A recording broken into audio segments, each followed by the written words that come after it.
Ball of Fat by Guy de Maupassant. Translated by M. Walter Dunn. Part 1. For many days now the fag end of the army had been straggling through the town. They were not troops, but a disbanded horde. The beards of the men were long and filthy, their uniforms in tatters, and they advanced at an easy pace, without flag or regiment. All seemed worn out and back-broken, incapable of a thought or a resolution, marching by habit solely, and falling from fatigue as soon as they stopped. In short, they were a mobilized, pacific people, bending under the weight of the gun. Some little squads on the alert, easy to take alarm and prompt in enthusiasm, ready to attack or to flee. And in the midst of them, some red breeches, the remains of a division broke up in a great battle, some sombre artillerymen in line with these varied kinds of foot soldiers, and sometimes the brilliant helmet of a dragoon on foot who followed with difficulty the shortest march of the lines.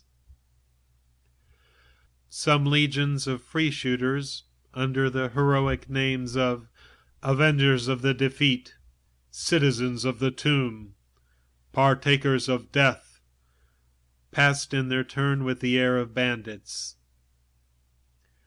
Their leaders were former cloth or grain merchants, ex-merchants in tallow or soap, warriors of circumstance, elected officers on account of their escutcheons and the length of their mustaches, covered with arms and with braid, speaking in constrained voices, discussing plans of campaign and pretending to carry agonized France alone on their swaggering shoulders, but sometimes fearing their own soldiers, prison birds that were often brave at first and later proved to be plunderers and debauchees.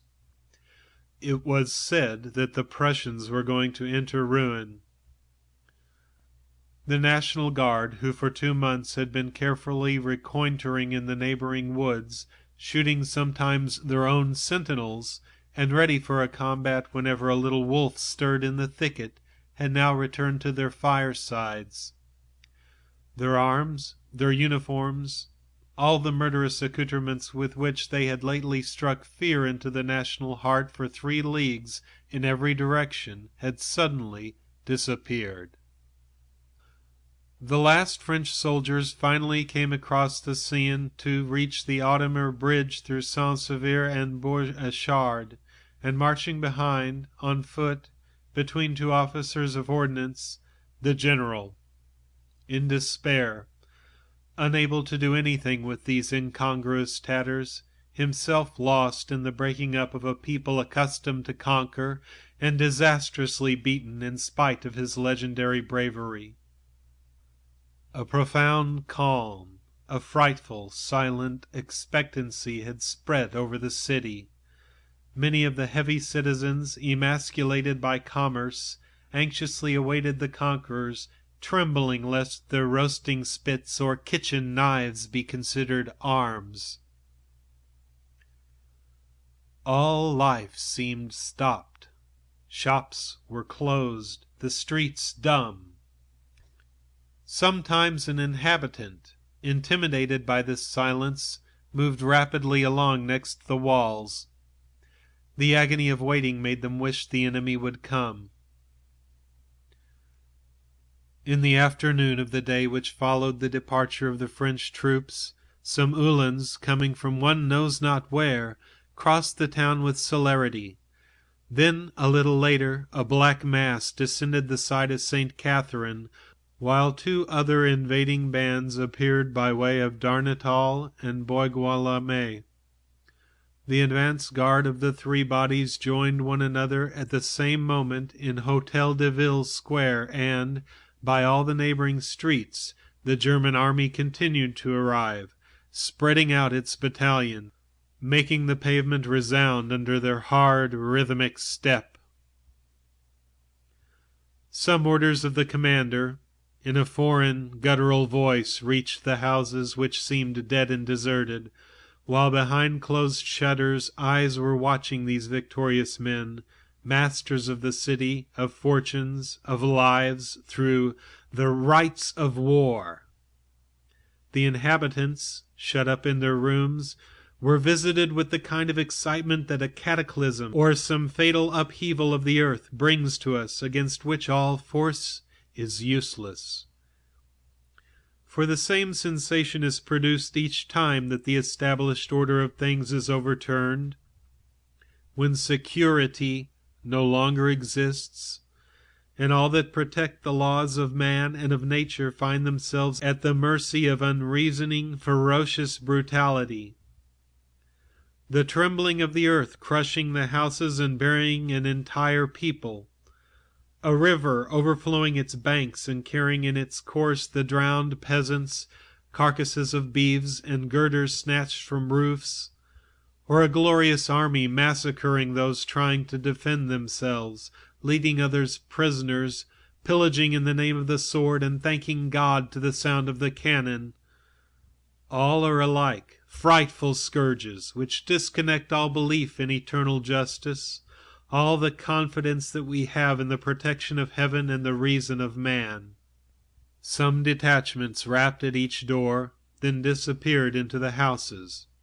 It was occupation after invasion. Then the duty commences for the conquered to show themselves gracious toward the conquerors.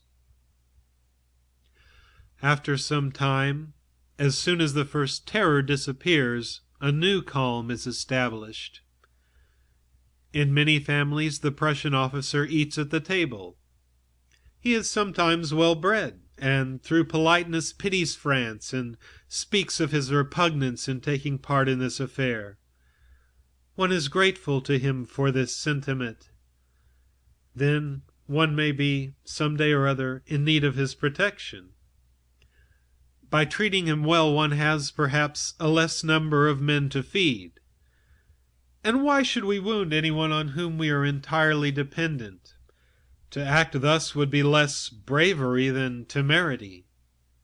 And temerity is no longer a fault of the commoner of Rouen, as it was at the time of the heroic defense, when their city became famous. Finally, each told himself that the highest judgment of French urbanity required that they be allowed to be polite to the strange soldier in the house, provided they did not show themselves familiar with him in public. Outside they would not make themselves known to each other, but at home they could chat freely, and the German might remain longer each evening warming his feet at their hearthstones. The town even took on, little by little, its ordinary aspect. The French scarcely went out, but the Prussian soldiers grumbled in the streets. In short, the officers of the Blue Hussars, who dragged with arrogance their great weapons of death up and down the pavement, seemed to have no more grievous scorn for the simple citizens than the officers or the sportsmen who, the year before, drank in the same cafes. There was nevertheless something in the air, something subtle and unknown, a strange, intolerable atmosphere, like a penetrating odor, the odor of invasion. It filled the dwellings and the public places, changed the taste of food, gave the impression of being on a journey far away among barbarous and dangerous tribes. The conquerors exacted money, much money. The inhabitants always paid, and they were rich enough to do it. But the richer a trading Norman becomes, the more he suffers at every outlay, at each part of his fortune that he sees pass from his hands into those of another. Therefore, 2 or 3 leagues below the town, following the course of the river toward Creuset, Dependal, or Bessart, mariners and fishermen often picked up the swollen corpse of a German in uniform from the bottom of the river, killed by the blow of a knife, the head crushed with a stone, or perhaps thrown into the water by a push from the high bridge. The slime of the riverbed buried these obscure vengeances, savage but legitimate, unknown heroisms, mute attacks more perilous than the battles of broad day, and without the echoing sound of glory. For hatred of the foreigner always arouses some intrepid ones who are ready to die for an idea. Finally, as soon as the invaders had brought the town quite under subjection with their inflexible discipline, without having been guilty of any of the horrors for which they were famous along their triumphal line of march, people began to take courage, and the need of trade put new heart into the commerce of the country. Some had large interests at Havre, which the French army occupied, and they wished to try and reach this port by going to Dieppe by land and there embarking. They used their influence with the German soldiers with whom they had an acquaintance, and finally an authorization of departure was obtained from the general-in-chief. Then a large diligence with 4 horses having been engaged for this journey, and 10 persons having engaged seats in it, it was resolved to set out on Tuesday morning before daylight in order to escape observation. For some time before, the frost had been hardening the earth, and on Monday, toward 3 o'clock, great black clouds coming from the north brought the snow, which fell without interruption during the evening and all night. At 4:30 in the morning, the travelers met in the courtyard of Hotel Normandy, where they were to take the carriage. They were still full of sleep, and shivering with cold under their wraps. They could only see each other dimly in the obscure light, and the accumulation of heavy winter garments made them all resemble fat curates in long cassocks. Only 2 of the men were acquainted. A third accosted them, and they chatted. "I'm going to take my wife," said one. "I too," said another. "And I," said the third. The first added, "We shall not return to Rouen, and if the Prussians approach Havre, we shall go over to England." All had the same projects, being of the same mind. As yet the horses were not harnessed. A little lantern, carried by a stable boy, went out one door from time to immediately appear at another. The feet of the horses striking the floor could be heard, although deadened by the straw and litter, and the voice of a man talking to the beasts, sometimes swearing, came from the end of the building. A light tinkling of bells announced that they were taking down the harness. This murmur soon became a clear and continuous rhythm by the movement of the animal, stopping sometimes, then breaking into a brusque shake, which was accompanied by the dull stamp of a sabot upon the hard earth. The door suddenly closed. All noise ceased. The frozen citizens were silent. They remained immovable and stiff. A curtain of uninterrupted white flakes constantly sparkled in its descent to the ground. It effaced forms and powdered everything with a downy moss. And nothing could be heard in the great silence. The town was calm and buried under the wintry frost, as this fall of snow, unnameable and floating, a sensation rather than a sound, trembling atoms which only seemed to fill all space, came to cover the earth. The man reappeared with his lantern, pulling at the end of a rope a sad horse which would not come willingly. He placed him against the pole, fastened the traces, walked about a long time adjusting the harness, for he had the use of but one hand, the other carrying the lantern. As he went for the second horse, he noticed the travelers, motionless, already white with snow, and said to them, "Why not get into the carriage? You will be under cover at least." They had evidently not thought of it, and they hastened to do so. The 3 men installed their wives at the back, and then followed them. Then the other forms, undecided and veiled, took in their turn the last places, without exchanging a word. The floor was covered with straw, in which the feet ensconced themselves.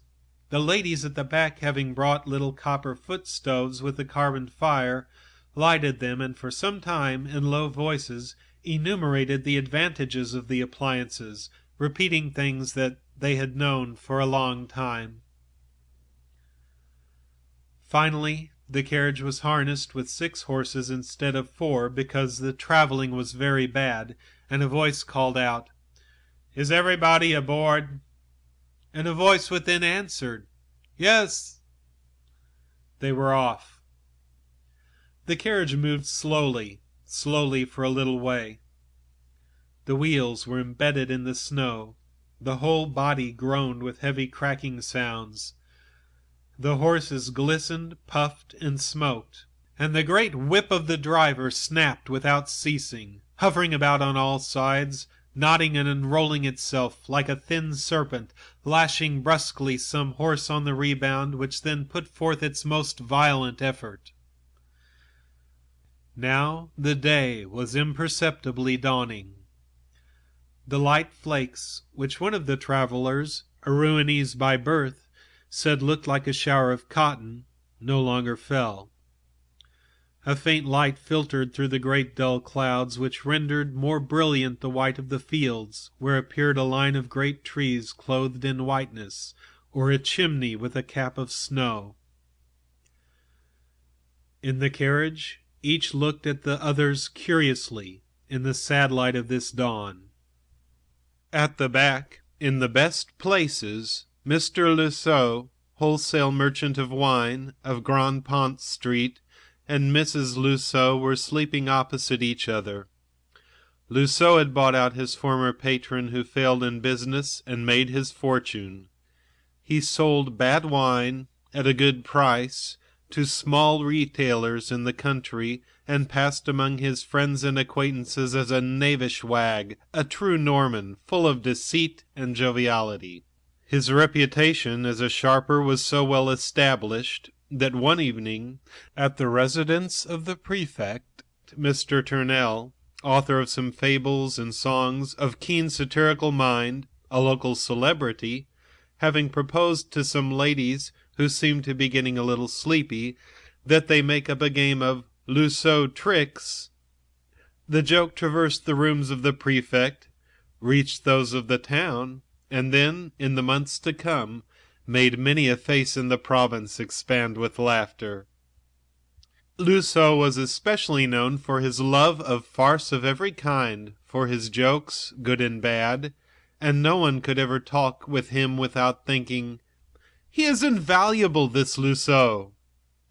Of tall figure, his balloon-shaped front was surmounted by a ruddy face surrounded by grey whiskers.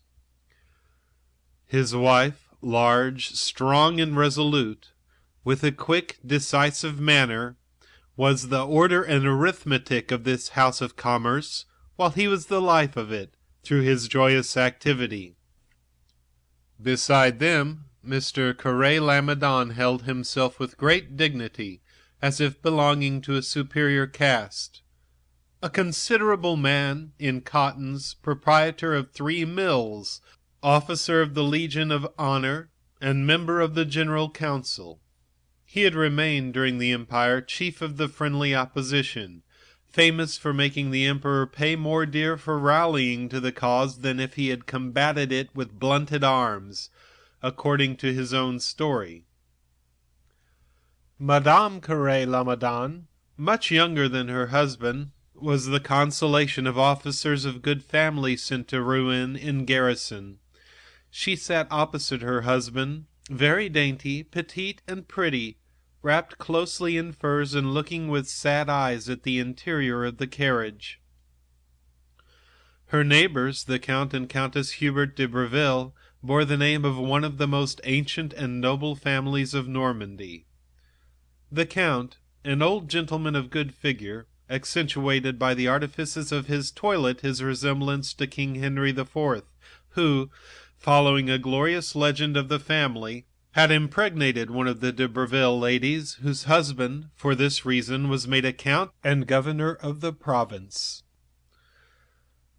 A colleague of Mr. Carré-Lamadon in the General Council, Count Hubert represented the Orleans party in the department.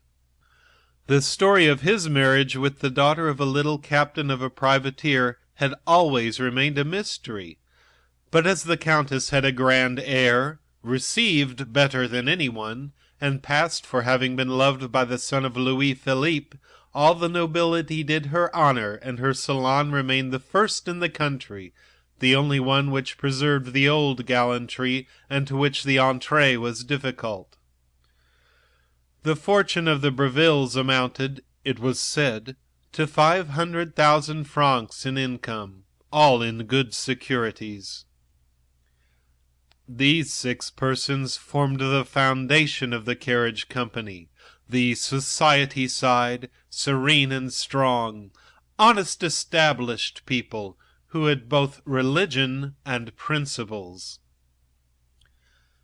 By a strange chance all the women were upon the same seat, and the Countess had for neighbors 2 sisters who picked at long strings of beads and muttered some paters and aves.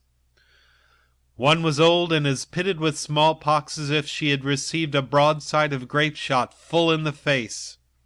The other, very sad, had a pretty face, and a disease of the lungs, which, added to their devoted faith, illumined them and made them appear like martyrs.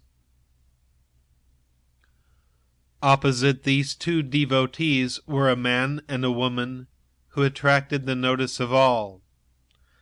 The man, well known, was Cornudet the Democrat, the terror of respectable people.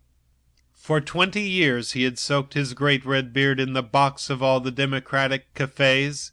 He had consumed with his friends and confrères a rather pretty fortune left him by his father, an old confectioner, and he awaited the establishing of the Republic with impatience, that he might have the position he merited by his great expenditures.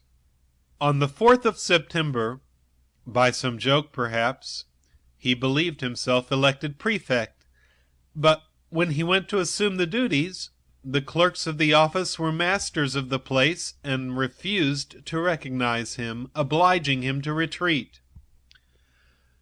Rather a good bachelor on the whole, inoffensive and serviceable, he had busied himself with incomparable ardor in organizing the defense against the Prussians. He had dug holes in all the plains, cut down young trees from the neighboring forests, sown snares over all routes, and, at the approach of the enemy, took himself quickly back to the town. He now thought he could be of more use in Havre, where more entrenchments would be necessary. The woman, one of those called a coquette, was celebrated for her embonpoint, which had given her the nickname of Ball of Fat. Small, round, and fat as lard, with puffy fingers choked at the phalanges like chaplets of short sausages, with a stretched and shining skin, an enormous bosom which shook under her dress, she was, nevertheless, pleasing and sought after, on account of a certain freshness and breeziness of disposition. Her face was a round apple, a peony bud ready to pop into bloom, and inside that opened 2 great black eyes, shaded with thick brows that cast a shadow within, and below a charming mouth, humid for kissing, furnished with shining microscopic baby teeth. She was, it was said, full of admirable qualities. As soon as she was recognized, a whisper went around among the honest women, and the words prostitute and public shame were whispered so loud that she raised her head. Then she threw at her neighbors such a provoking, courageous look that a great silence reigned, and everybody looked down except Lousseau, who watched her with an exhilarated air. And immediately conversation began among the 3 ladies, whom the presence of this girl had suddenly rendered friendly, almost intimate. It seemed to them they should bring their married dignity into union in opposition to that sold without shame. for legal love always takes on a tone of contempt for its free confrere. The three men, also drawn together by an instinct of preservation at the sight of Cornudet, talked money with a certain high tone of disdain for the poor. Count Hubert talked of the havoc which the Prussians had caused, the losses which resulted from being robbed of cattle and from destroyed crops, with the assurance of a great lord 10 times millionaire whom these ravages would scarcely cramp for a year. Mr. Carré-Lamadon, largely experienced in the cotton industry, had need of sending 600,000 francs to England as a trifle in reserve if it should be needed. As for Lousseau, he had arranged with the French administration to sell them all the wines that remained in his cellars, on account of which the state owed him a formidable sum which he counted on collecting at Havre. And all three threw toward each other swift and amicable glances. Although in different conditions, they felt themselves to be brothers through money, that grand freemasonry of those who possess it, and make the gold rattle by putting their hands in their trousers pockets. The carriage went so slowly that at 10 o'clock in the morning they had not gone 4 leagues. The men had got down 3 times to climb hills on foot. They began to be disturbed because they should be now taking breakfast at Totes, and they despaired now of reaching there before night. Each one had begun to watch for an inn along the route, when the carriage foundered in a snowdrift, and it took 2 hours to extricate it.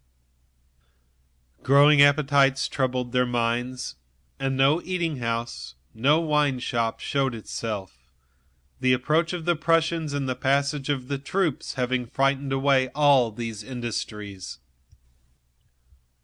The gentlemen ran to the farms along the way for provisions, but they did not even find bread, for the defiant peasant had concealed his stores for fear of being pillaged by the soldiers who, having nothing to put between their teeth, took by force whatever they discovered.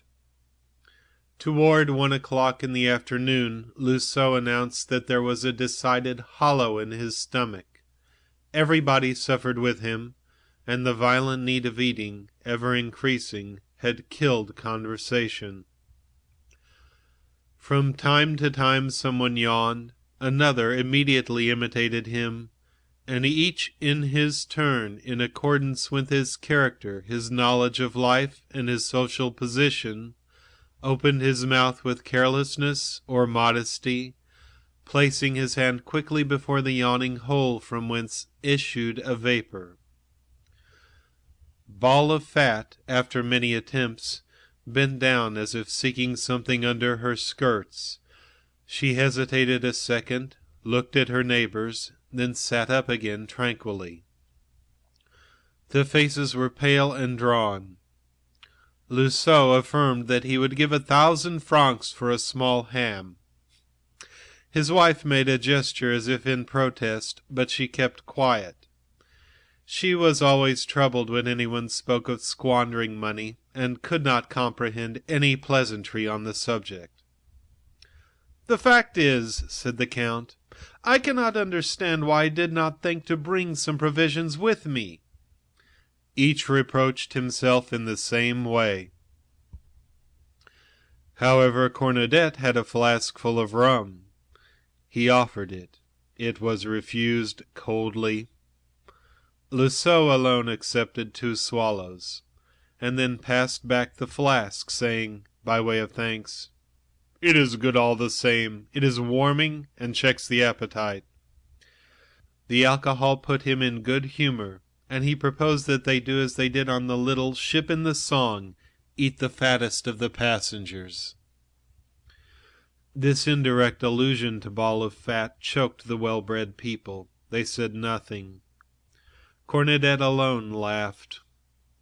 The 2 good sisters had ceased to mumble their rosaries, and, with their hands enfolded in their great sleeves, held themselves immovable, obstinately lowering their eyes, without doubt offering to heaven the suffering it had brought upon them. Finally, at 3 o'clock, when they found themselves in the midst of an interminable plain, without a single village in sight, Ball of Fat, bending down quickly, drew from under the seat a large basket, covered with a white napkin. At first she brought out a little china plate and a silver cup, then a large dish in which there were 2 whole chickens cut up and embedded in their own jelly. And one could still see in the basket other good things, some pâtés, fruits, and sweetmeats. Provisions for 3 days if they should not see the kitchen of an inn. 4 necks of bottles were seen among the packages of food. She took a wing of chicken and began to eat it delicately, with one of those little biscuits called Regents in Normandy. All looks were turned in her direction. Then the odor spread, enlarging the nostrils and making the mouth water, besides causing a painful contraction of the jaw behind the ears. The scorn of the women for this girl became ferocious, as if they had a desire to kill her and throw her out of the carriage into the snow, her silver cup, her basket, provisions, and all. But Loiseau, with his eyes, devoured the dish of chicken. He said, "Fortunately, Madame had more precaution than we. There are some people who know how to think ahead always." She turned toward him, saying, "If you would like some of it, sir? It is hard to go without breakfast so long." He saluted her and replied, "Faith, I frankly cannot refuse.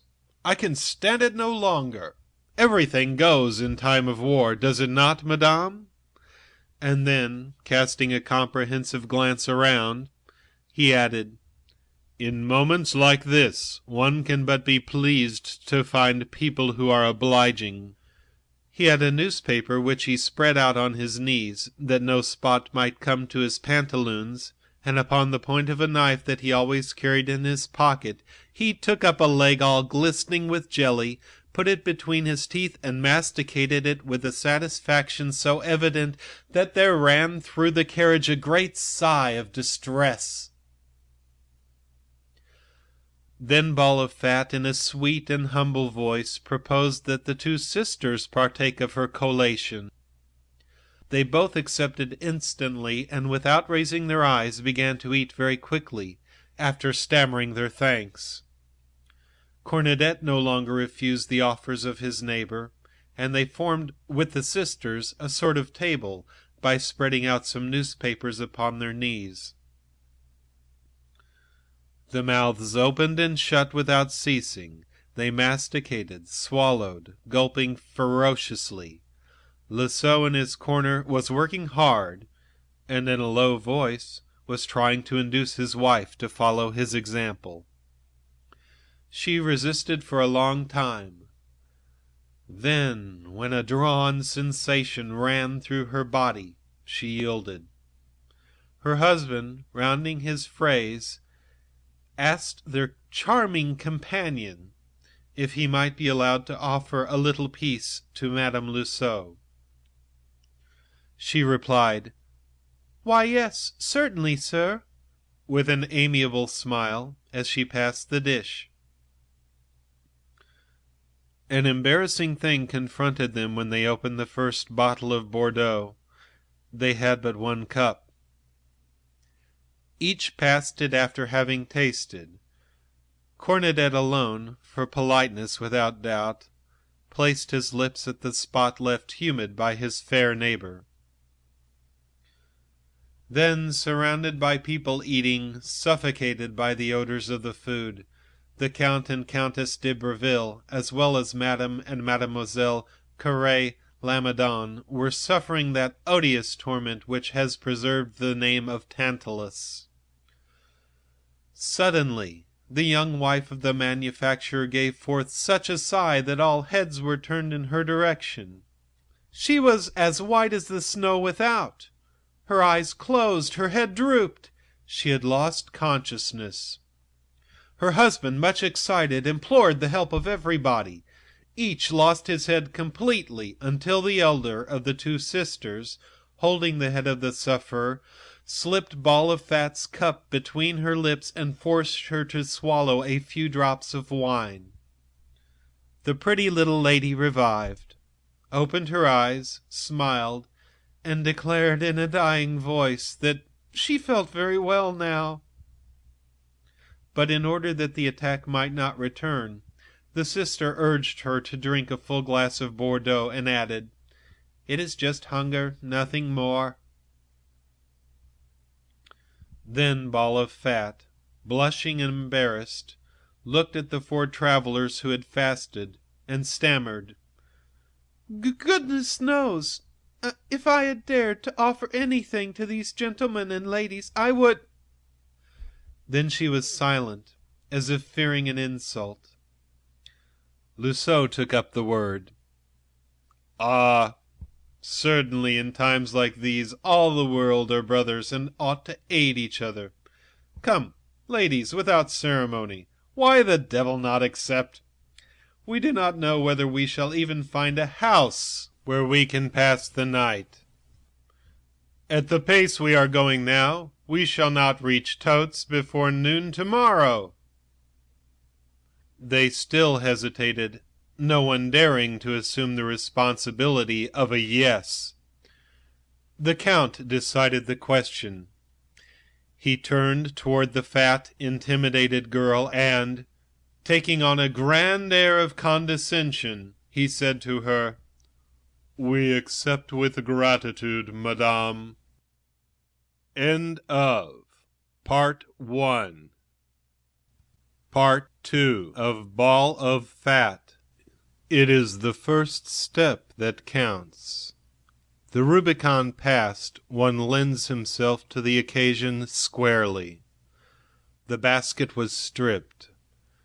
It still contained a pâté de foie gras, a pâté of larks, a piece of smoked tongue, some preserved pears, a loaf of hard bread, some wafers, a full cup of pickled gherkins and onions, of which crudities Ball of Fat, like all women, was extremely fond.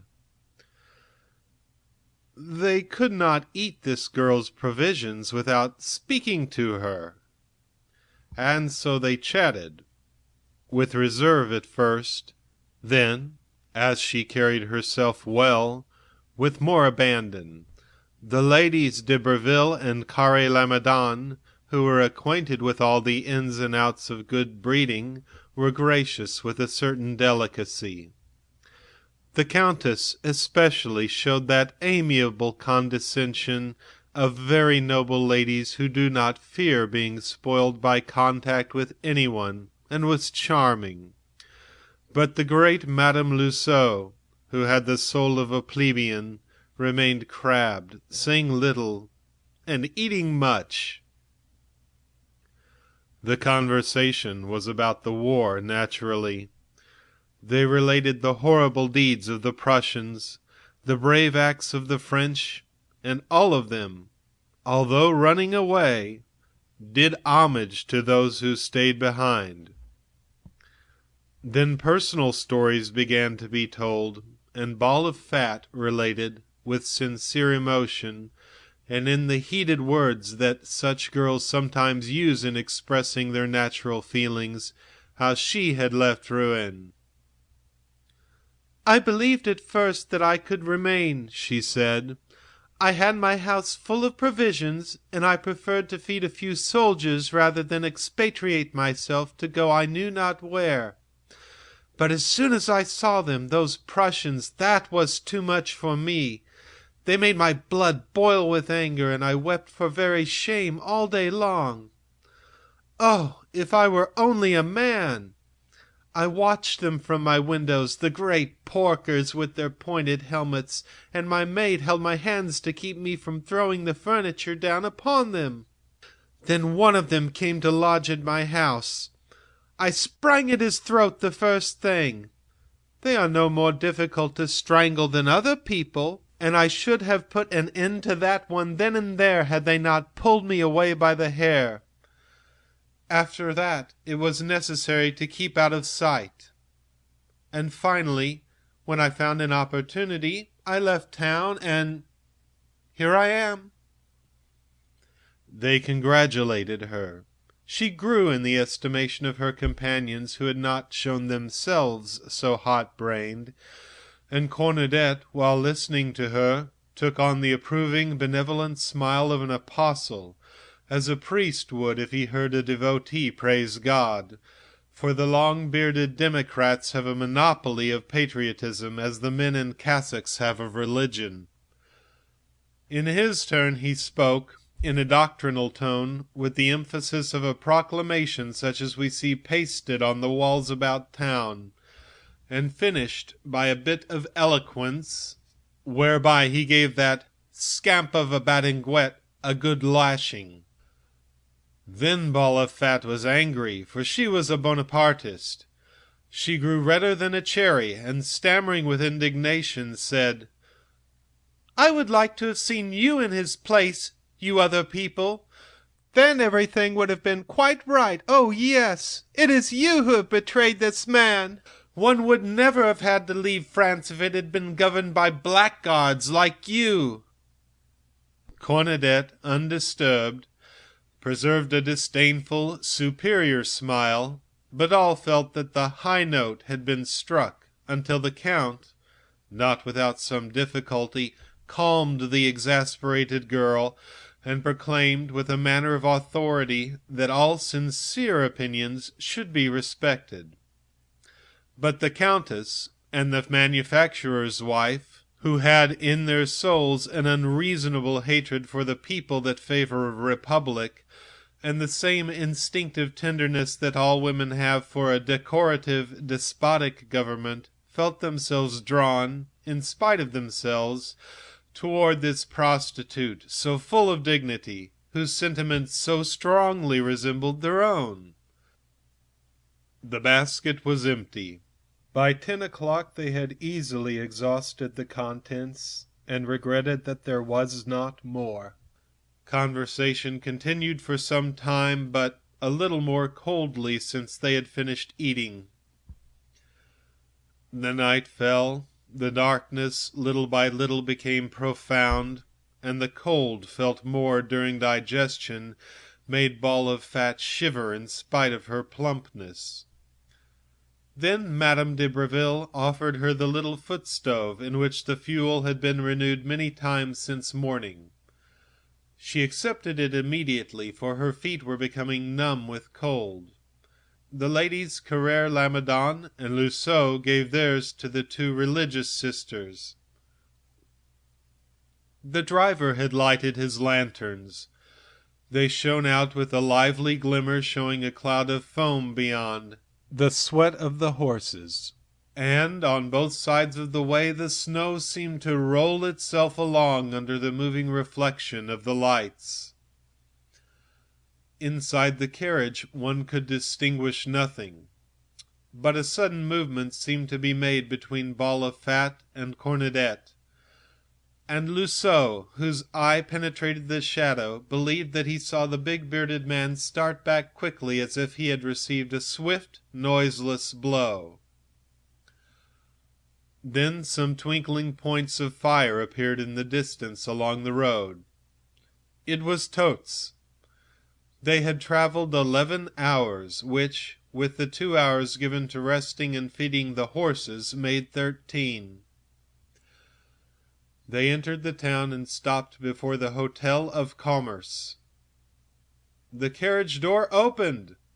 A well-known sound gave the travelers a start. It was the scabbard of a sword hitting the ground. Immediately a German voice was heard in the darkness. Although the diligence was not moving, no one offered to alight, fearing someone might be waiting to murder them as they stepped out. Then the conductor appeared, holding in his hand one of the lanterns which lighted the carriage to its depth, and showed the 2 rows of frightened faces, whose mouths were open and whose eyes were wide with surprise and fear. Outside, beside the driver, in plain sight, stood a German officer, an excessively tall young man, thin and blond, squeezed into his uniform like a girl in a corset, and wearing on his head a flat oilcloth cap which made him resemble the porter of an English hotel. His enormous mustache, of long straight hairs, growing gradually thin at each side and terminating in a single blond thread so fine that one could not perceive where it ended, seemed to weigh heavily on the corners of his mouth, and, drawing down the cheeks, left a decided wrinkle about the lips. In Alsatian French he invited the travelers to come in, saying in a suave tone, "Will you descend, gentlemen and ladies?" The two good sisters were the first to obey with the docility of saints accustomed ever to submission. The Count and Countess then appeared, followed by the manufacturer and his wife. Then Lusseau, pushing ahead of him his larger half. The last named, as he set foot on the earth, said to the officer, "Good evening, sir," more as a measure of prudence than politeness. The officer, insolent as all-powerful people usually are, looked at him without a word. Ball of Fat and Cornudet, although nearest the door, were the last to descend, grave and haughty before the enemy. The fat girl tried to control herself and be calm. The Democrat waved a tragic hand, and his long beard seemed to tremble a little and grow redder.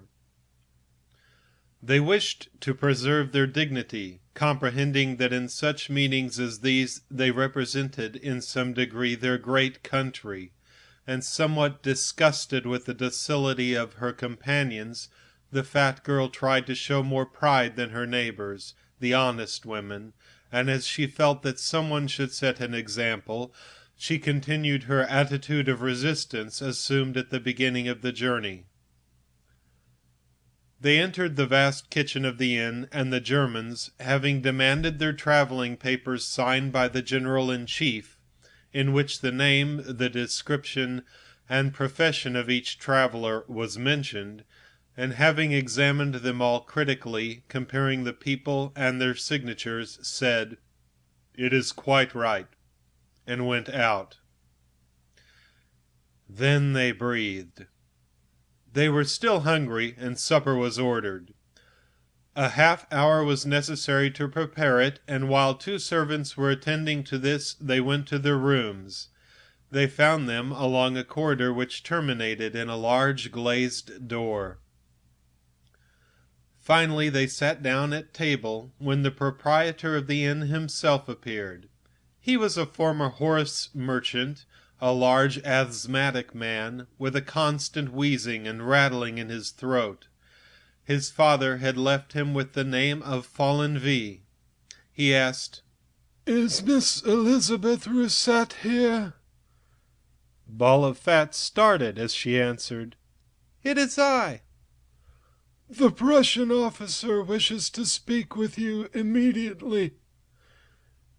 "With me?" "Yes, that is, if you are Miss Elizabeth Rousset." She was disturbed, and reflecting for an instant, declared flatly, "That is my name, but I shall not go." A stir was felt around her. Each discussed and tried to think of the cause of this order. The Count approached her, saying, "You are wrong, madame, for your refusal may lead to considerable difficulty, not only for yourself, but for all your companions. It is never worth while to resist those in power. This request cannot assuredly bring any danger. It is, without doubt, about some forgotten formality." Everybody agreed with him, asking, begging, beseeching her to go, and at last they convinced her that it was best. They all feared the complications that might result from disobedience. She finally said, "It is for you that I do this, you understand." The Countess took her by the hand, saying, "And we are grateful to you for it." She went out. They waited before sitting down at table. Each one regretted not having been sent for in the place of this violent, irascible girl, and mentally prepared some platitudes in case they should be called in their turn. But at the end of 10 minutes she reappeared, out of breath, red to suffocation, and exasperated. She stammered, "Oh, the rascal! The rascal!" All gathered around to learn something, but she said nothing. And when the Count insisted, she responded, with great dignity, "No, it does not concern you. I can say nothing." Then they all seated themselves around a high soup tureen whence came the odor of cabbage.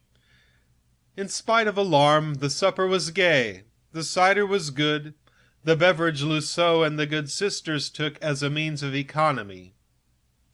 The others called for wine. Cornudet demanded beer. He had a special fashion of uncorking the bottle, making froth on the liquid, carefully filling the glass, and then holding it before the light to better appreciate the color. When he drank, his great beard, which still kept some of the foam of his beloved beverage, seemed to tremble with tenderness. His eyes were squinted, in order not to lose sight of his tipple, and he had the unique air of fulfilling the function for which he was born. One would say that there was in his mind a meeting, like that of affinities, between the two great passions that occupied his life, pale ale and revolutions. And assuredly he could not taste the one without thinking of the other. Mr. and Mrs. Follenvie dined at the end of the table. The man, rattling like a cracked locomotive, had too much trouble in breathing to talk while eating, but his wife was never silent. She told all her impressions at the arrival of the Prussians, what they did, what they said, reviling them because they cost her some money and because she had 2 sons in the army. She addressed herself especially to the Countess, flattered by being able to talk with a lady of quality. When she lowered her voice to say some delicate thing, her husband would interrupt from time to time with, "You had better keep silent, Madame Follenvie." But she paid no attention, continuing in this fashion. "Yes, madam, those people there not only eat our potatoes and pork, but our pork and potatoes, and it must not be believed that they are at all proper. Oh, no! Such filthy things they do, saving the respect I owe to you, and if you could see them exercise for hours in the day, they are all there in the field, marching ahead, then marching back, turning here and turning there. They might be cultivating the land, or at least working on the roads of their own country. But no, madame, these military men are profitable to no one. Poor people have to feed them, or perhaps be murdered. I am only an old woman without education, it is true, but when I see some endangering their constitutions by raging from morning to night, I say, when there are so many people found to be useless, how unnecessary it is for others to take so much trouble to be nuisances. Truly is it not an abomination to kill people, whether they be Prussian or English or Polish or French? If one man revenges himself upon another who has done him some injury, it is wicked, and he is punished. But when they exterminate our boys as if they were game, with guns they give decorations indeed to the one who destroys the most. Now, you see, I can never understand that. Never." Cornudet raised his voice. "War is a barbarity when one attacks a peaceable neighbor, but a sacred duty when one defends his country." The old woman lowered her head. "Yes, when one defends himself, it is another thing. But why not make it a duty to kill all the kings who make these wars for their pleasure?" Cornudet's eyes flashed. "Bravo, my countrywoman," said he. Mr. Carrère Lamadon reflected profoundly.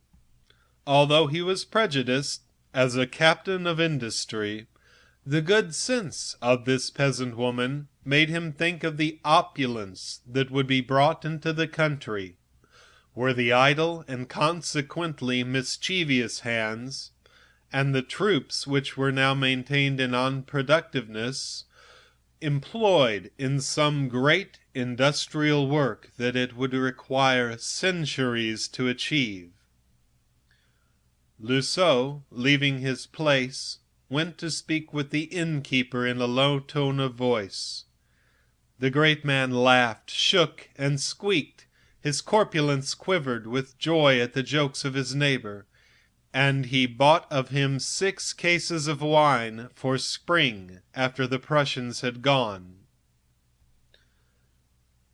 As soon as supper was finished, as they were worn out with fatigue, they retired. However, Loiseau, who had observed things after getting his wife to bed, glued his eye and then his ear to a hole in the wall to try and discover what are known as the mysteries of the corridor. At the end of about an hour he heard a groping, and looking quickly he perceived Boule of Fat, who appeared still more plump in a blue cashmere negligee trimmed with white lace. She had a candle in her hand and was directing her steps toward the great door at the end of the corridor. But a door at the side opened, and when she returned at the end of some minutes, Cornedet, in his suspenders, followed her. They spoke low, then they stopped. Boule of Fat seemed to be defending the entrance to her room with energy. Loiseau, unfortunately, could not hear all their words, but finally, as they raised their voices, he was able to catch a few. Cornedet insisted with vivacity. He said, "Come now, you are a silly woman. What harm can be done?" She had an indignant air in responding, "No, my dear, there are moments when such things are out of place. Here it would be a shame." He doubtless did not comprehend, and asked why. Then she cried out, raising her voice still more, "Why? You do not see why? When there are Prussians in the house, in the very next room, perhaps?" He was silent. This patriotic shame of the harlot who would not suffer his caress so near the enemy must have awakened the latent dignity in his heart, for, after simply kissing her, he went back to his own door with a bound. Loiseau, much excited, left the aperture, cut a caper in his room, put on his pyjamas, turned back the clothes that covered the bony carcass of his companion, whom he awakened with a kiss, murmuring, "Do you love me, dearie?" Then all the house was still, and immediately there arose somewhere from an uncertain quarter, which might be the cellar, but was quite as likely to be the garret, a powerful snoring, monotonous and regular, a heavy, prolonged sound, like a great kettle under pressure. Mr. Follenvie was asleep. As they had decided that they would set out at 8 o'clock the next morning, they all collected in the kitchen. But the carriage, the roof of which was covered with snow, stood undisturbed in the courtyard, without horses and without a conductor. They sought him in vain in the stables, in the hay, and in the coach-house. Then they resolved to scour the town, and started out. They found themselves in a square, with a church at one end and some low houses on either side, where they perceived some Prussian soldiers. The first one they saw was paring potatoes. The second, further off, was cleaning the hairdresser's shop. Another, bearded to the eyes, was tending a troublesome brat, cradling it and trying to appease it. And the great peasant women, whose husbands were away in the army, indicated by signs to their obedient conquerors the work they wished to have done: cutting wood, cooking the soup, grinding the coffee, or what not. One of them even washed the linen of his hostess, an impotent old grandmother. The Count, astonished, asked questions of the beadle who came out of the rectory. The old man responded, "Oh, those men are not wicked. They are not the Prussians we hear about. They are from far off, I know not where, and they have left wives and children in their country. It is not amusing to them, this war, I can tell you. I am sure they also weep for their homes, and that it makes as much sorrow among them as it does among us. Here, now, there is not so much unhappiness for the moment, because the soldiers do no harm, and they work as if they were in their own homes. You see, sir, among poor people, it is necessary that they aid one another. These are the great traits which war develops." Cornedet, indignant at the cordial relations between the conquerors and the conquered, preferred to shut himself up in the inn. Loiseau had a joke for the occasion. "They will repeople the land." Mr. Carré Lamadon had a serious word. "They try to make amends." But they did not find the driver. Finally, they discovered him in a café of the village, sitting at a table fraternally with the officer of ordnance. The Count called out to him, "Were you not ordered to be ready at 8 o'clock?" "Well, yes, but another order has been given me since." "By whom?" "Faith, the Prussian commander." "What was it?" "Not to harness at all." "Why?" "I know nothing about it. Go and ask him. They tell me not to harness, and I don't harness. That's all." "Did he give you the order himself?" "No, sir, the innkeeper gave the order for him." "When was that?" "Last evening, as I was going to bed." The three men returned, much disturbed. They asked for Mr. Follenvie, but the servant answered that that gentleman, because of his asthma, never rose before 10 o'clock, and he had given strict orders not to be wakened before that, except in case of fire. They wished to see the officer, but that was absolutely impossible, since, while he lodged at the inn, Mr. Follenvie alone was authorized to speak to him upon civil affairs. So they waited. The women went up to their rooms again and occupied themselves with futile tasks. Cornedet installed himself near the great chimney in the kitchen, where there was a good fire burning. He ordered one of the little tables to be brought from the café, then a can of beer.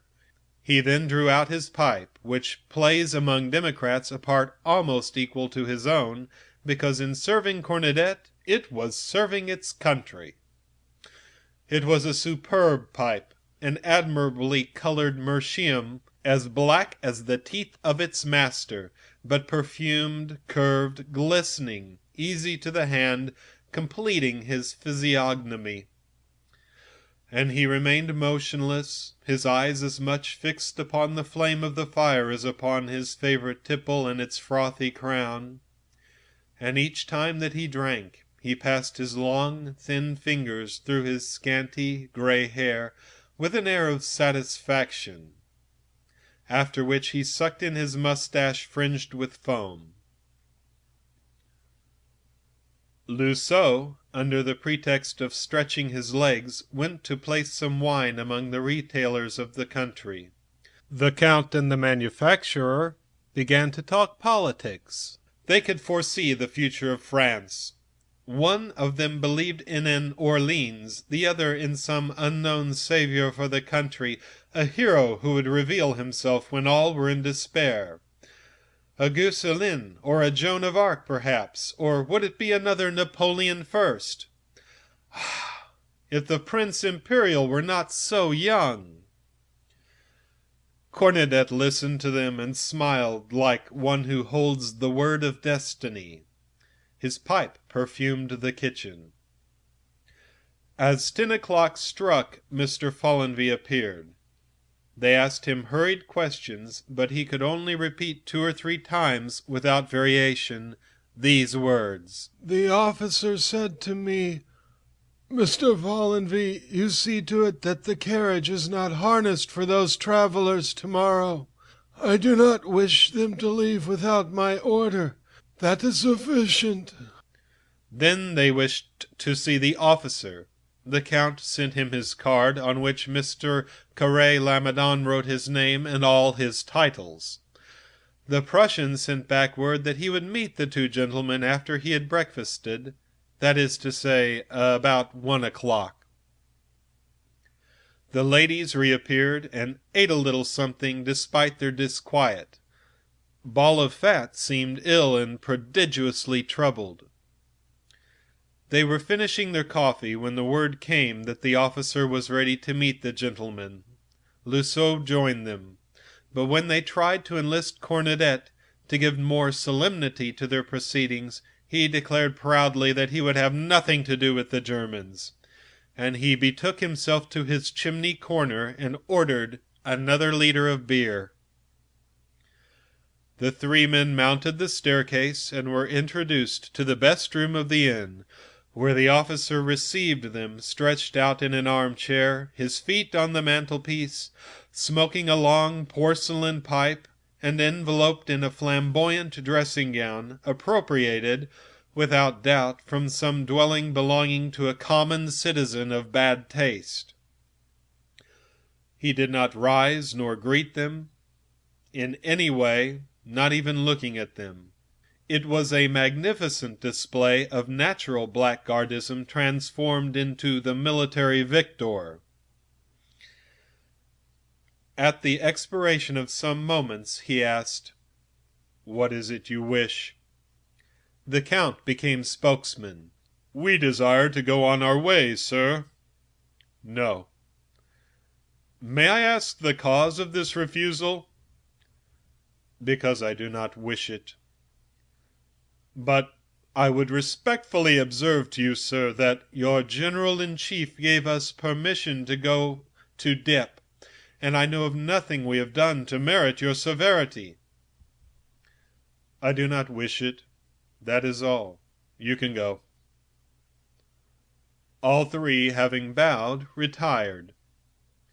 The afternoon was lamentable. They could not understand this caprice of the German, and the most singular ideas would come into their heads to trouble them.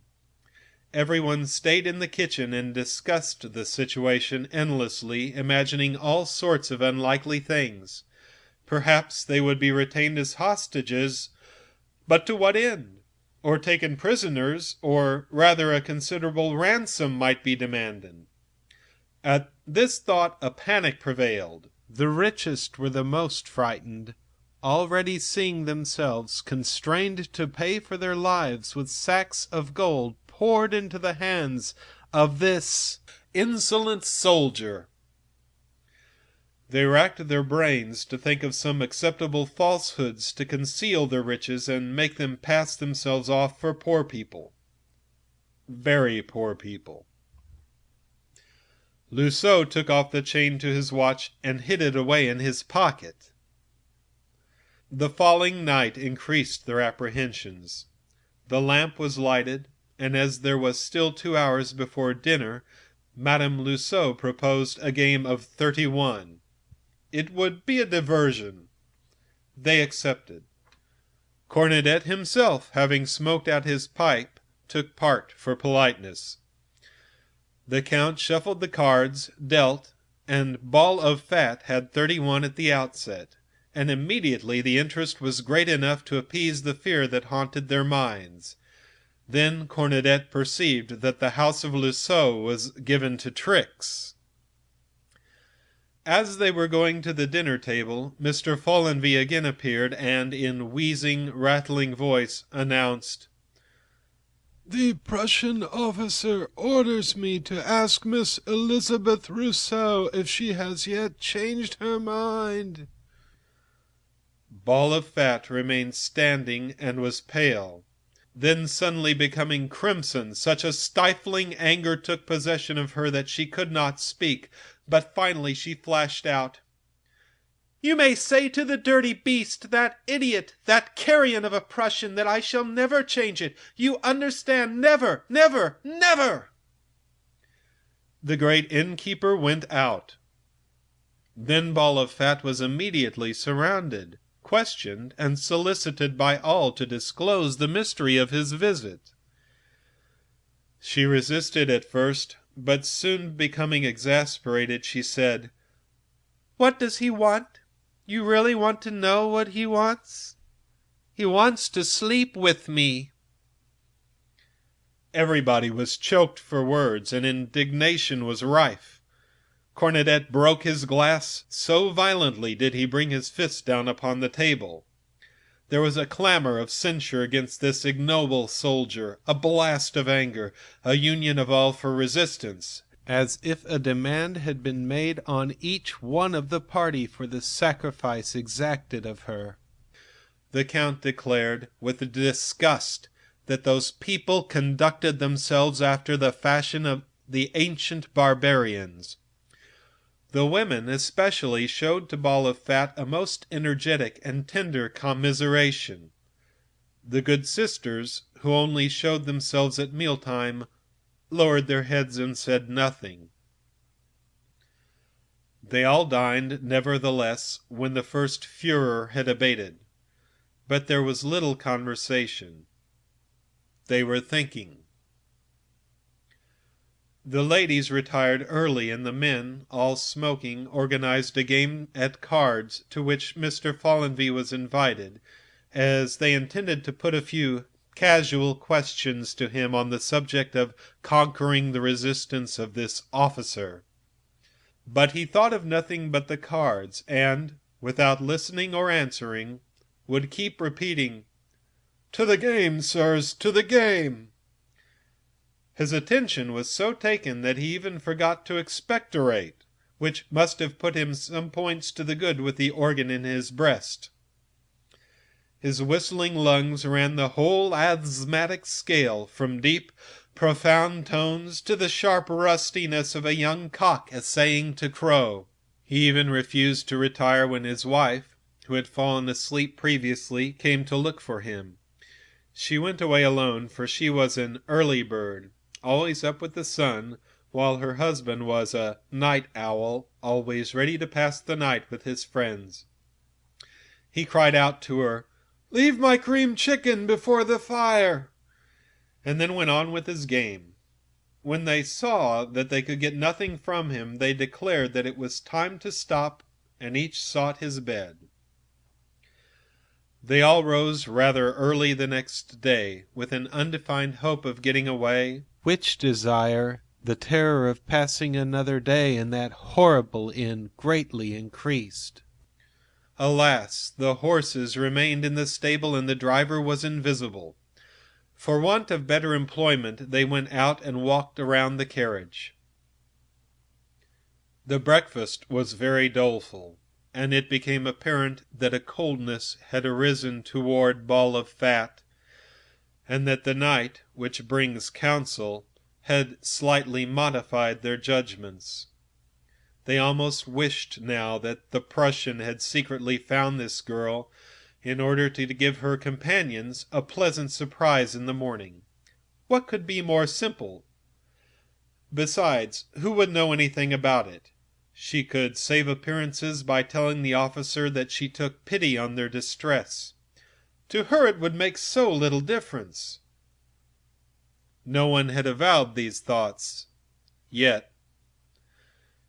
In the afternoon, as they were almost perishing from ennui, the Count proposed that they take a walk around the village.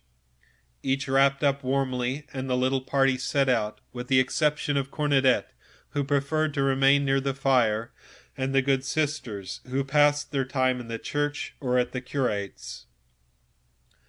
The cold, growing more intense every day, cruelly pinched their noses and ears. Their feet became so numb that each step was torture, and when they came to a field it seemed to them frightfully sad, under this limitless white, so that everybody returned immediately, with hearts hard-pressed and souls congealed.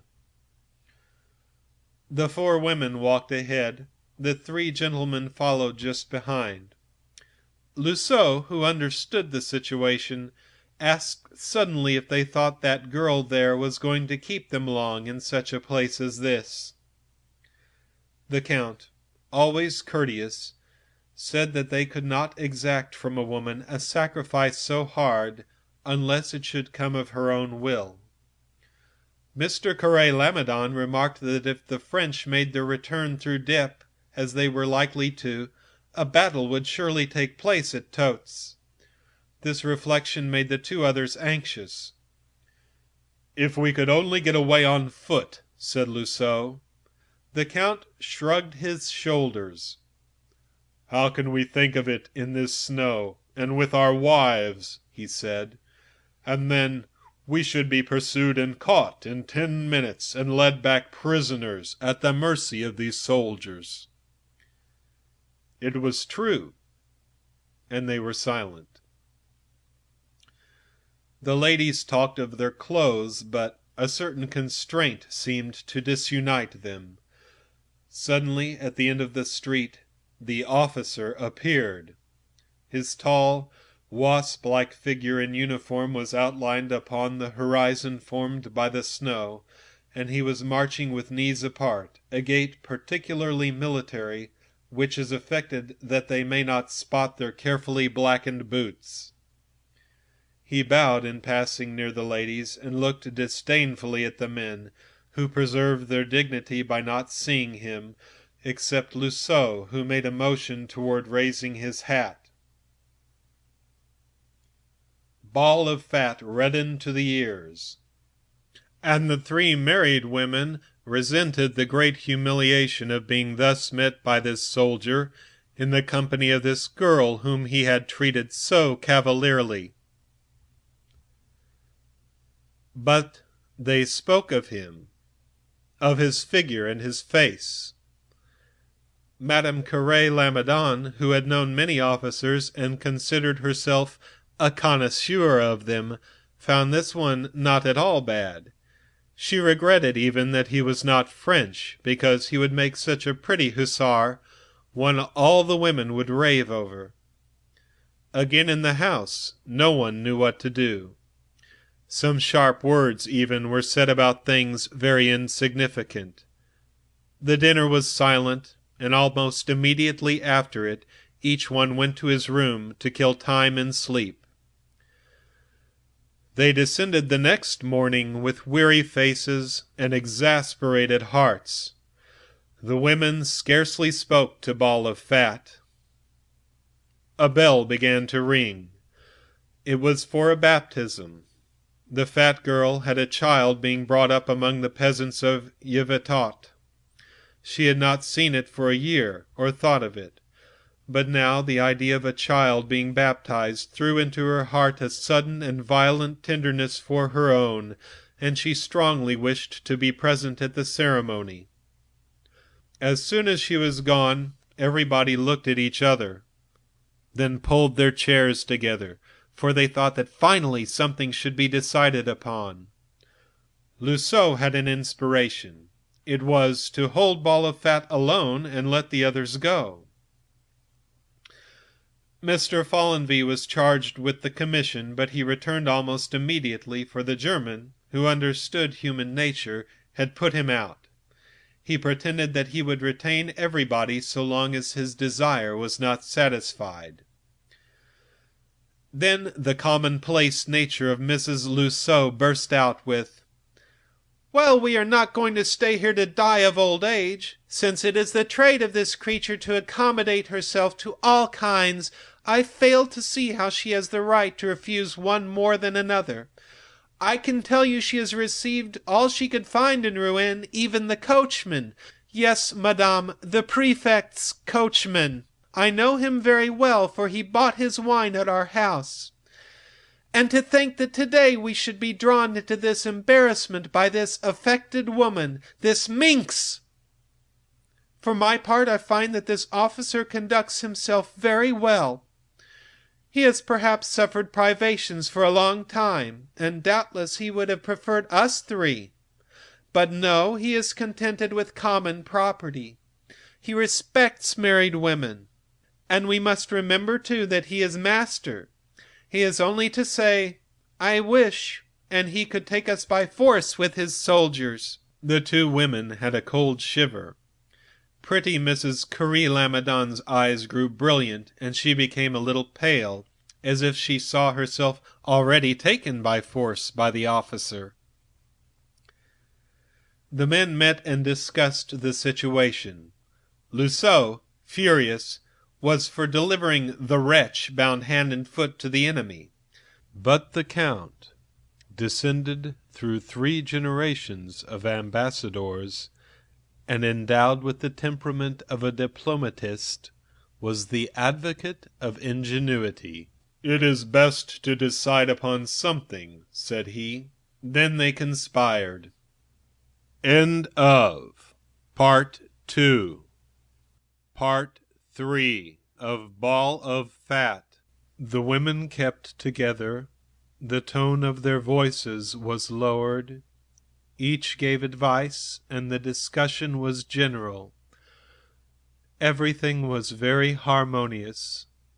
The ladies especially found delicate shades and charming subtleties of expression for saying the most unusual things.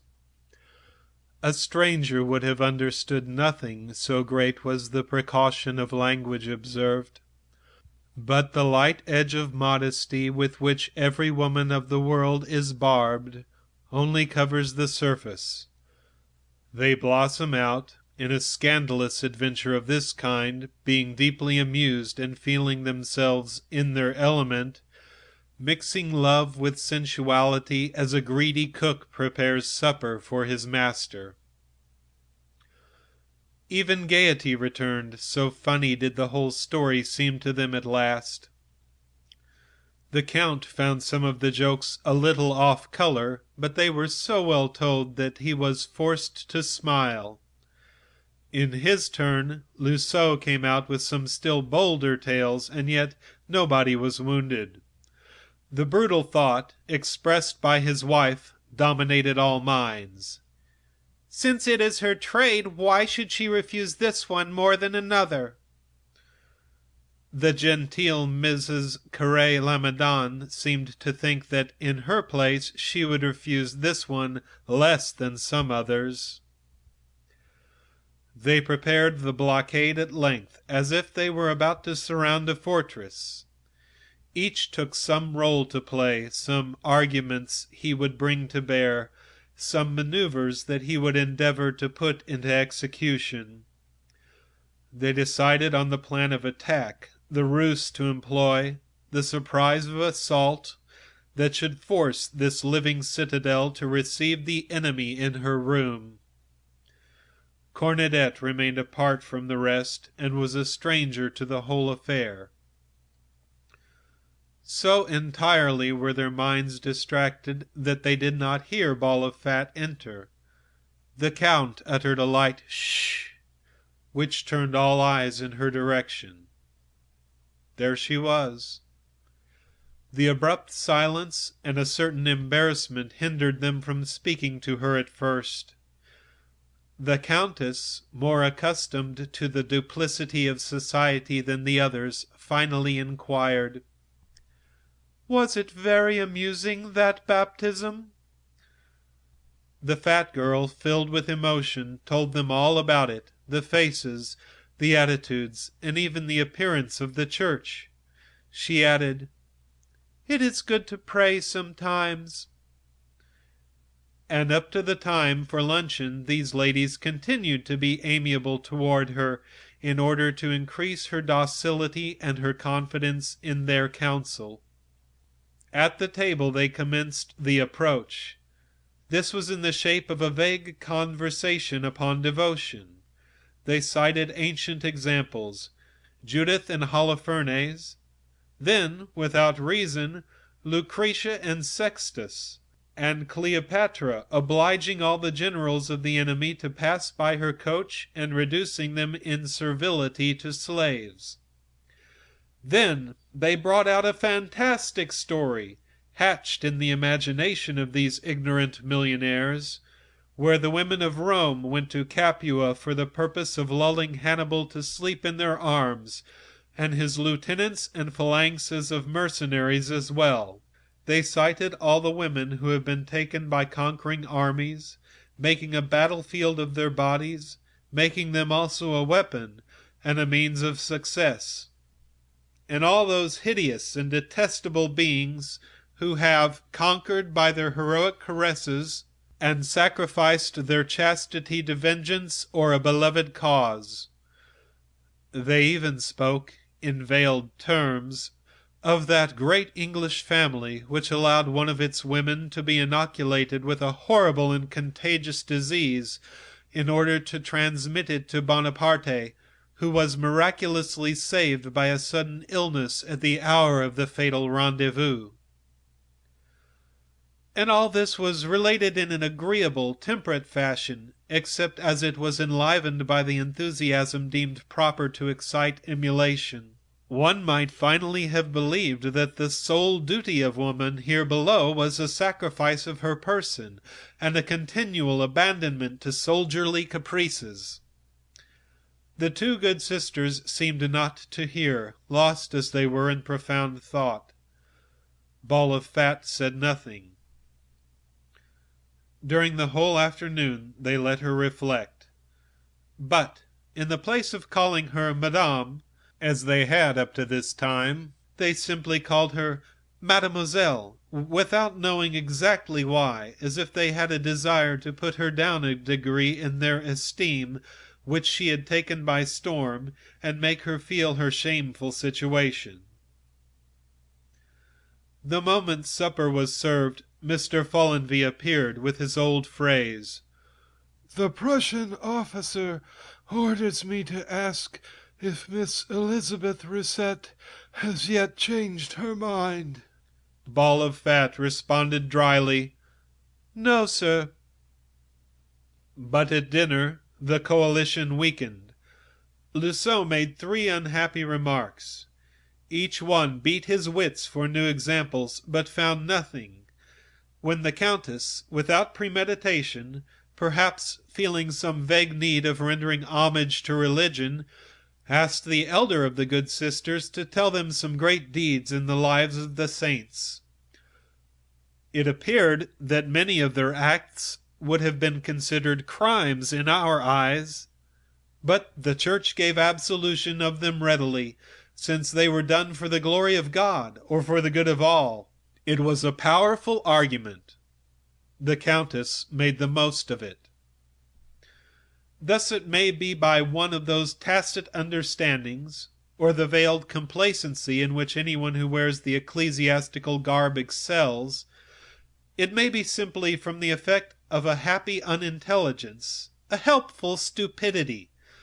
But in fact the religious sister lent a formidable support to the conspiracy. They had thought her timid, but she showed herself courageous, verbose, even violent. She was not troubled by the chatter of the casuist. Her doctrine seemed a bar of iron. Her faith never hesitated. Her conscience had no scruples. She found the sacrifice of Abraham perfectly simple, for she would immediately kill father or mother on an order from on high. And nothing, in her opinion, could displease the Lord if the intention was laudable.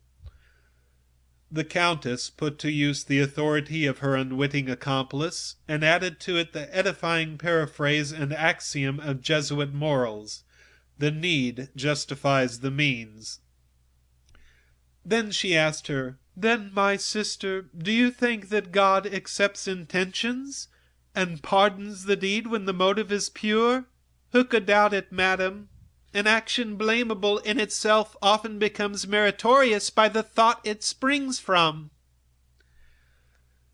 And they continued thus, unraveling the will of God, foreseeing His decisions, making themselves interested in things that, in truth, they would never think of noticing. All this was guarded, skillful, discreet. But each word of the saintly sister in a cap helped to break down the resistance of the unworthy courtesan. Then the conversation changed a little. The woman of the chaplet, speaking of the houses of her order, of her superior, of herself, of her dainty neighbor, the dear sister Saint Nicephore. They had been called to the hospitals of Havre to care for the hundreds of soldiers stricken with smallpox. They depicted these miserable creatures, giving details of the malady. And while they were stopped en route by the caprice of this Prussian officer, a great number of Frenchmen might die whom perhaps they could have saved. It was a specialty with her, caring for soldiers. She had been in Crimea, in Italy, in Austria, and, in telling of her campaigns, she revealed herself as one of those religious aides to drums and trumpets who seem made to follow camps, pick up the wounded in the thick of battle, and, better than an officer, subdue with a word great bands of undisciplined recruits. A true, good sister of the Rataplin, whose ravaged face, marked with innumerable scars, appeared the image of the devastation of war. No one could speak after her, so excellent seemed the effect of her words. As soon as the repast was ended, they quickly went up to their rooms, with the purpose of not coming down the next day until late in the morning. The luncheon was quiet. They had given the grain of seed time to germinate and bear fruit. The Countess proposed that they take a walk in the afternoon. The Count, being agreeably inclined, gave an arm to Ball of Fat and walked behind the others with her. He talked to her in a familiar, paternal tone, a little disdainful, after the manner of men having girls in their employ, calling her "my dear child," from the height of his social position, of his undisputed honor. He reached the vital part of the question at once. "Then you prefer to leave us here, exposed to the violences which follow a defeat, rather than consent to a favor which you have so often given in your life?" Ball of Fat answered nothing. Then he tried to reach her through gentleness, reason, and then the sentiments. He knew how to remain the Count, even while showing himself gallant, or complimentary, or very amiable if it became necessary.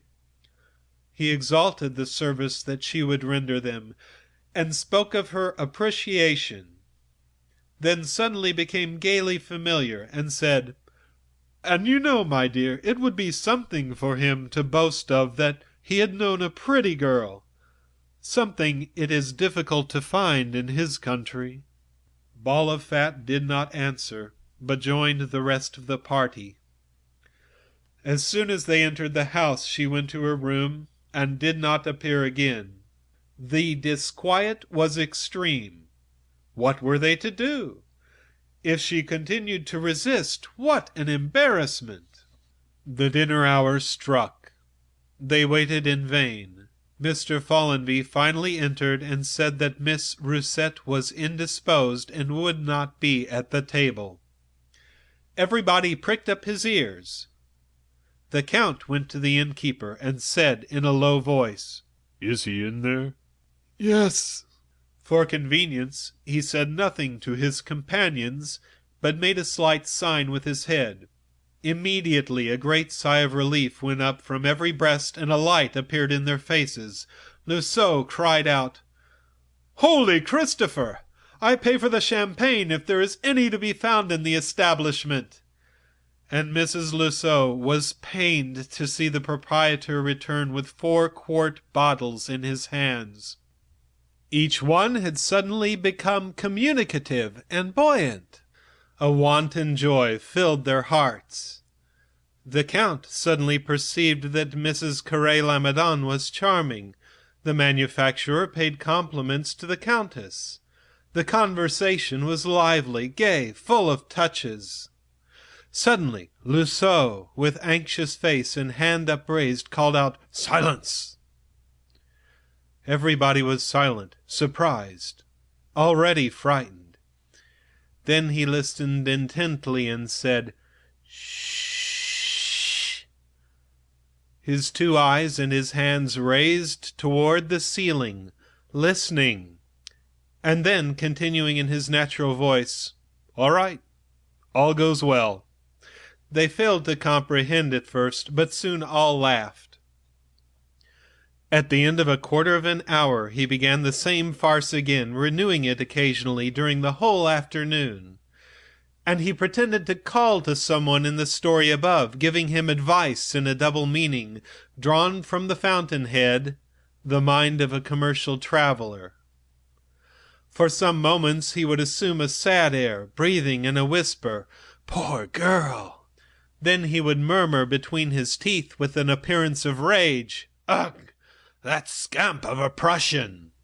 Sometimes, at a moment when no more was thought about it, he would say, in an affected voice, many times over, "Enough! Enough!"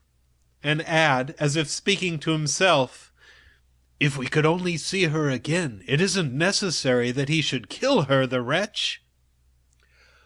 Although these jokes were in deplorable taste, they amused all, and wounded no one, for indignation, like other things, depends upon its surroundings, and the atmosphere which had been gradually created around them was charged with sensual thoughts.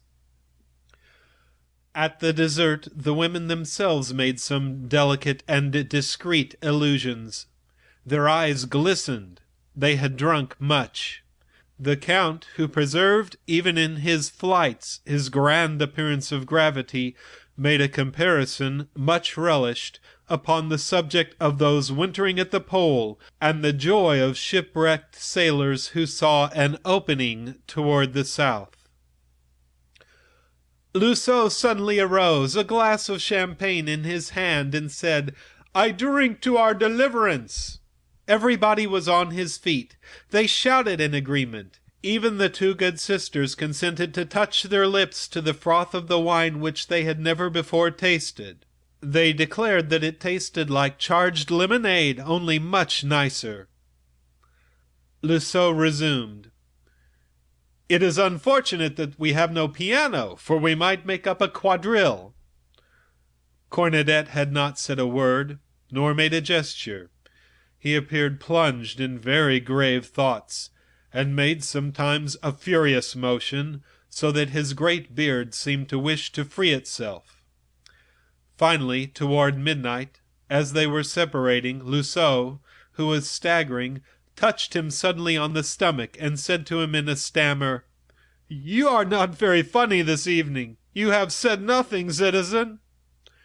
Then Cornadet raised his head brusquely, and, casting a brilliant, terrible glance around the company, said, "I tell you all that you have been guilty of infamy."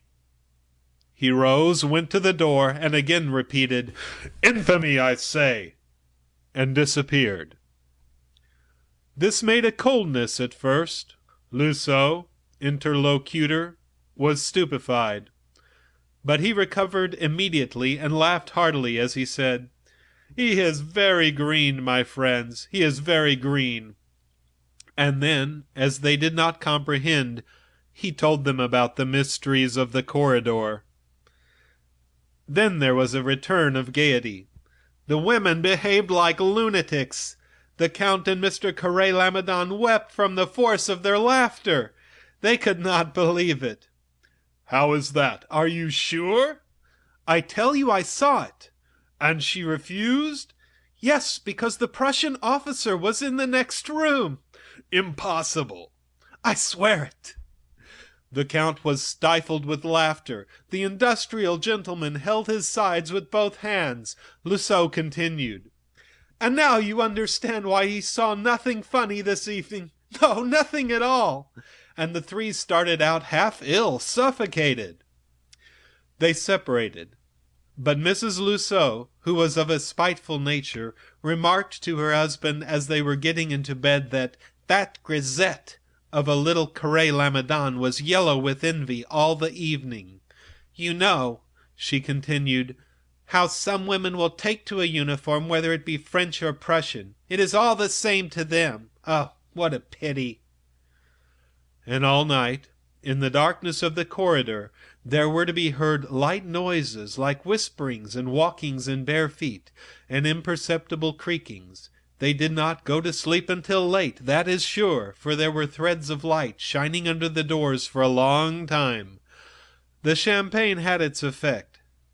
They say it troubles sleep. The next day a clear winter's sun made the snow very brilliant.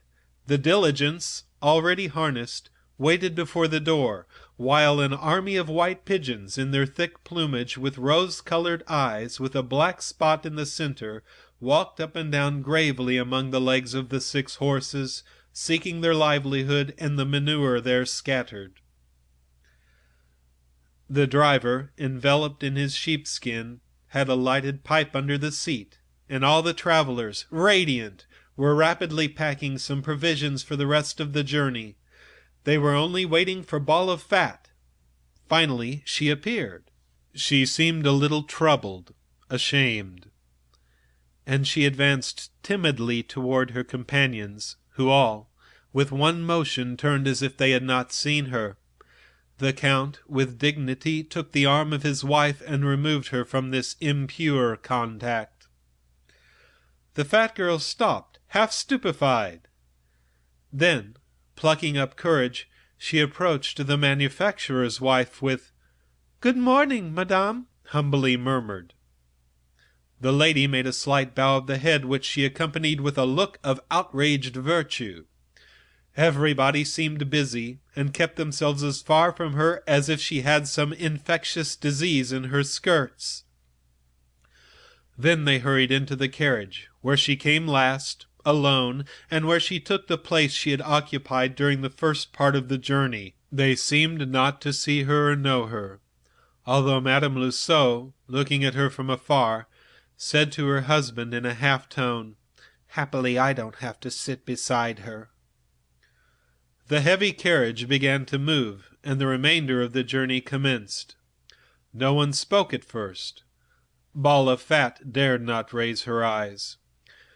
She felt indignant toward all her neighbors, and at the same time humiliated at having yielded to the foul kisses of this Prussian, into whose arms they had hypocritically thrown her. Then the Countess, turning toward Mrs. Curie-Lamadon, broke the difficult silence. "I believe you know Madame de Trelles?" "Yes, she is one of my friends." "What a charming woman!" "Delightful, a very gentle nature, and well educated besides." "Then she is an artist to the tips of her fingers, sings beautifully, and draws to perfection." The manufacturer chatted with the Count, and in the midst of the rattling of the glass an occasional word escaped, such as coupon, premium, limit, expiration. Loiseau, who had pilfered the old pack of cards from the inn, greasy through 5 years of contact with tables badly cleaned, began a game of bezique with his wife. The good sisters took from their belt the long rosary which hung there, made together the sign of the cross, and suddenly began to move their lips in a lively murmur, as if they were going through the whole of the Oremus, and from time to time they kissed a medal, made the sign anew, then recommenced their muttering, which was rapid and continued. Cornadette sat motionless, thinking.